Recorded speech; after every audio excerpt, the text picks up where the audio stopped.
In this video, I'm going to be explaining to you exactly how I make NoFap something that's very easy for me to do. I've never quite honestly understood why so many guys struggle with NoFap. It doesn't seem like that hard of a thing. So what I want to do in this video is show you exactly the things that I have found have made it something that I could do on a very easy and long-term basis. For some background, I was a daily PMO guy from about 12 years old to like 18, 19, even 20 years old. But when I decided it was time to stop, I stopped, and it was pretty easy. And of course, we all have relapsed from time to time, but this has not been something that has been really much of a struggle. And in reflecting back on this for myself, I came to the realization that there were 5 big things that really made it so that I could do NoFap very easily, and that's what we're going to get into right now. The first thing that really helped me was understanding my pain point and why it was that I knew I needed to get on this practice. If you're trying to do something but you have no real reason why you need to do it and what it's going to do to actually help you, it's hard to maintain discipline when those impulses come up. I knew that if I continued to behave in the way that I was behaving, my sex life was going to be completely destroyed, my confidence was already taking a big hit, and the results I was getting in life were just simply not going to be the results I wanted. I knew that I had to make a change, and I had to actually do NoFap and make it a part of my daily life so that I could be the man I wanted to be, because otherwise I would live a life where I looked back and felt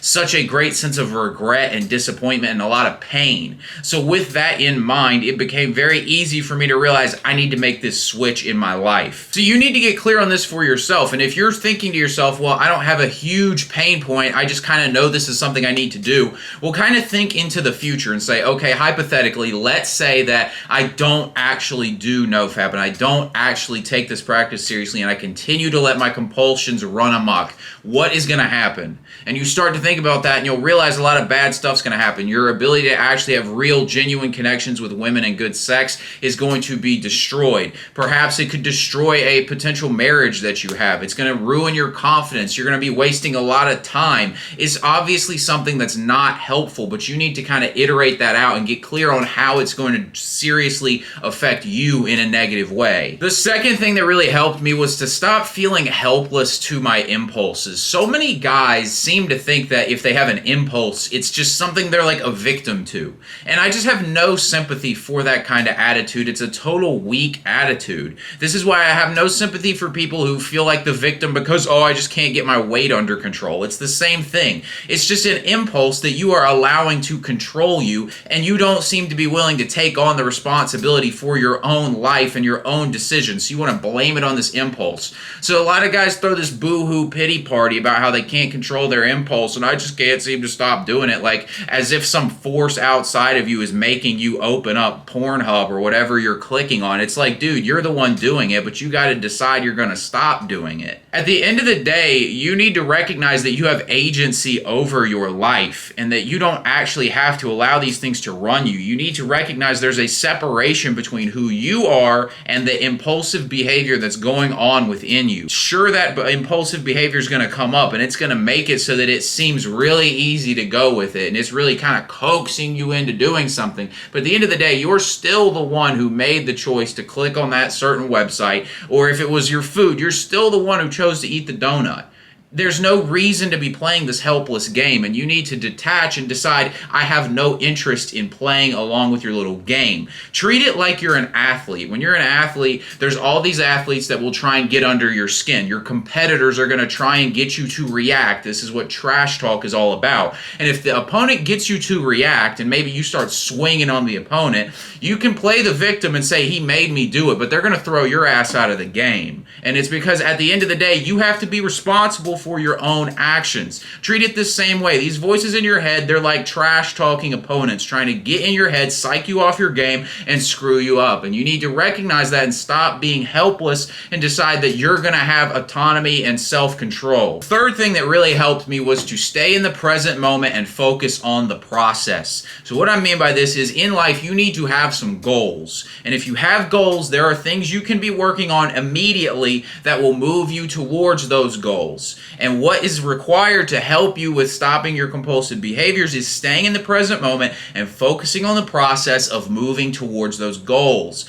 If not, you're just going to spend your life in your head. And if you spend your life in your head, you've just got that voice in your ear trying to get you to do something that you know you shouldn't be doing. When you sit in the present moment and you say, okay, right in front of me, what can I do to move towards the direction in life that I'm trying to go in, you will find that you'll get kind of in your body rather than up in your head, and you'll be focused on what you're doing. And when you're focused on what you're doing, you're a lot less likely to be distracted by these compulsive thoughts. They say idle hands are the devil's workshop, and that is so facts. It literally doesn't matter what the compulsive behavior is. It's like, if I'm sitting around doing nothing, then I'm more likely to indulge in compulsivity. They say, like, think about all the people. Maybe you're one of these. I know I'm this kind of guy. If I'm bored, I'm likely to go open the pantry and look for a snack. It's just something out of habit that I start to do, and like everybody does this kind of stuff. If you're not actually focused, then you just start getting distracted by compulsivity because you're like,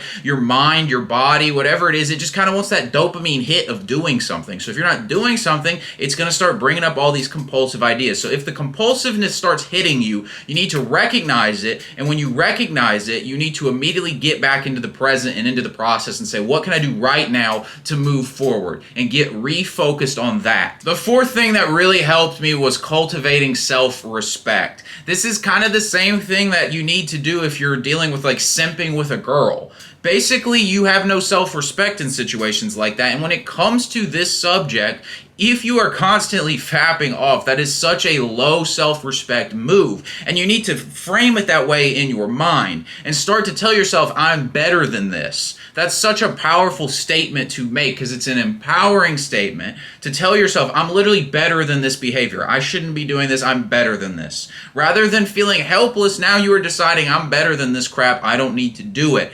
Cultivating that self-respect is going to be huge for you. And then when you back it up, it's actually going to cause you to feel more self-respect, and that self-respect will resonate into other areas of your life as well. The fifth thing that really helped me was getting good sleep. For me, compulsivity really hits when I'm laying in bed. If I can't fall asleep, then I'm just stuck there with my thoughts, and I got this voice in my head trying to get me to do a bunch of shit that I know I shouldn't do. So training myself to be able to fall asleep effectively has been huge. A few things that I do that really help me with this is, one, you got to turn off the technology before you go to bed. So many guys are on the phone right before they go to bed, or even laying in bed on the phone. You got to turn it off. Give yourself some space away from the technology. The lights from all of this stuff ends up messing with your brain, and you just have a hard time falling asleep. Another thing you need to do is calm your mind. You could do this through something like meditation, or you could do it with like some sort of relaxing drink. I sometimes take a zinc and magnesium drink, and it helps me to kind of relax,